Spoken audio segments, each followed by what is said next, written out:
Assalamualaikum warahmatullahi wabarakatuh. Nama saya Siti Lumatul Ilmas Lailian dari jurusan Manajemen Pendidikan Islam kelas MPIE akan menjelaskan tentang ilmu sosiologi dalam mengkaji gejala sosial di masyarakat.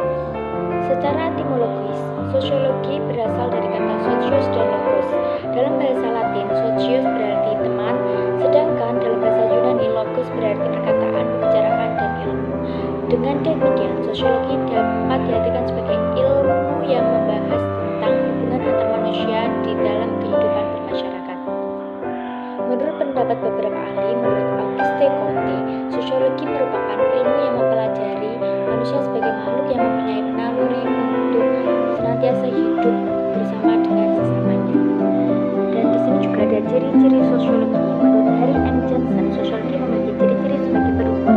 Yang pertama, empiris, yaitu didasarkan pada observasi dan akal sehat yang hasilnya tidak bersifat spekulatif. Yang kedua, teoritis, yaitu selalu berusaha menyusun abstraksi dari hasil observasi yang konkret di lapangan. Yang ketiga ada kumulatif, yaitu teori sosiologi yang dibentuk berdasarkan teori yang sudah ada. Selanjutnya diperbaiki, diperluas dan diperhalus. Yang keempat ada nonetis, yaitu sosiologi tidak memberikan pandangan baik atau buruk terhadap fakta tertentu, tetapi menjelaskan fakta tersebut secara ilmiah dan mendalam. Perkembangan sosiologi di Indonesia. Sejarah perkembangan sosiologi di Indonesia dimulai pada tahun 1934 sampai 1935, yaitu sejak dilaksanakannya kuliah ilmu sosiologi di Sekolah Tinggi Hukum Jakarta. Pada masa itu, sosiologi merupakan mata kuliah tambahan ilmu hukum karena belum terdapat spesialisasi ilmu sosiologi. Setelah proklamasi kemerdekaan Indonesia, seorang sarjana Indonesia bernama Sonario Kolopaking pertama kali memberikan mata kuliah sosiologi.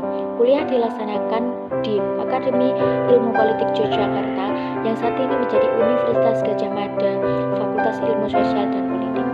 Berikutnya ada cabang-cabang sosiologi. Yang pertama ada sosiologi agama. Sosiologi agama mempelajari tentang hubungan gejala kemasyarakatan dalam mendapat dalam agama. Yang kedua ada sosiologi pendidikan. Sosiologi pendidikan akan dipelajari antara lain sebagai berikut. Yang pertama, peranan lembaga pendidikan dalam proses sosiologi. Yang kedua, peranan pendidikan dalam perubahan masyarakat. Yang ketiga, lingkungan pendidikan. Yang ketiga, ada sosiologi keluarga. Sosiologi keluarga akan mempelajari tentang bentuk-bentuk keluarga dalam masyarakat, peranan keluarga dalam masyarakat, dan keluarga dalam perubahan sosial. Yang keempat ada sosiologi ekonomi. Sosiologi ekonomi mempelajari hubungan antara gejala kemasyarakatan dan tata kegiatan kemasyarakatan. Yang kelima ada sosiologi politik. Sosiologi politik akan mempelajari sebagai berikut, yaitu satu, perilaku politik. Yang kedua, lembaga-lembaga politik dalam masyarakat. Yang ketiga, peranan politik dalam perubahan masyarakat. Yang selanjutnya ada sosiologi hukum. Sosiologi hukum juga mempelajari tentang satu, lembaga-lembaga hukum dalam masyarakat.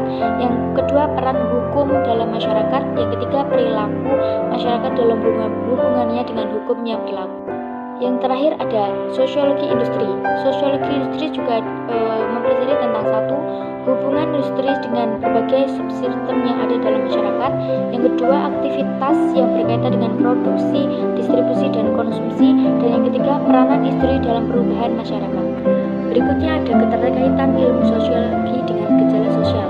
Gejala sosial merupakan fenomena atau realitas sosial yang dapat diamati dalam kehidupan masyarakat. Fenomena sosial tersebut terjadi akibat adanya hubungan saling mempengaruhi antar anggota masyarakat. Dengan demikian, gejala sosial dapat diamati dengan hasil hubungan sosial antar manusia. Berikutnya ada bentuk-bentuk gejala sosial yang terbagi menjadi tiga. Yang pertama adalah tindakan individu dan tindakan kolektif. Yang kedua, pengelompokan sosial. Yang ketiga, interaksi antara individu dan kelompok sosial. Dan yang pertama ada tindakan individu dan tindakan kolektif.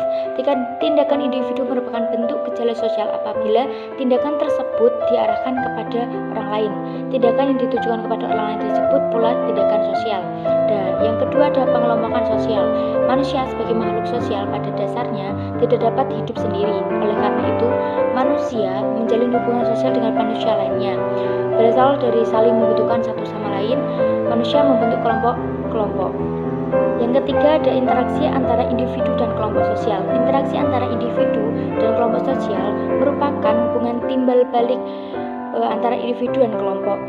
Interaksi antara individu dan kelompok sosial dapat berwujud respon individu terhadap stimulus atau informasi atau tindakan yang diberikan oleh kelompok atau sebaliknya.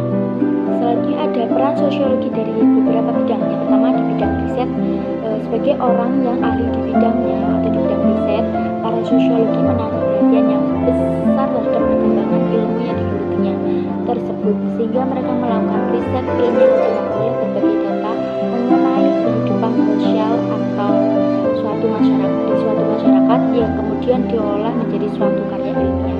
Yang kedua ada di bidang kebijakan pemerintah. Dalam proses perkembangan pembangunan, sosiologi berperan sebagai konsultan kebijakan, yaitu dengan memberikan informasi atau ramalan sosiologi.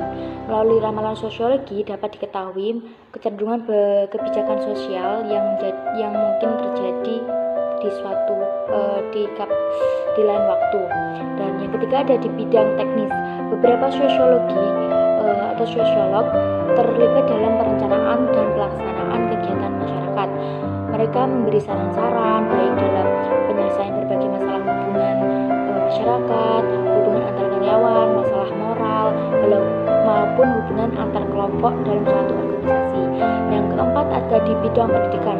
Sebagai orang yang ahli dalam suatu bidang tertentu, kan mestinya ya, seorang sosiolog harus mampu menyajikan dan mentransfer pengetahuan yang dimilikinya kepada orang lain atau khalayak umum, agar ilmu tersebut semakin berkembang dan juga bermanfaat bagi masyarakat luas.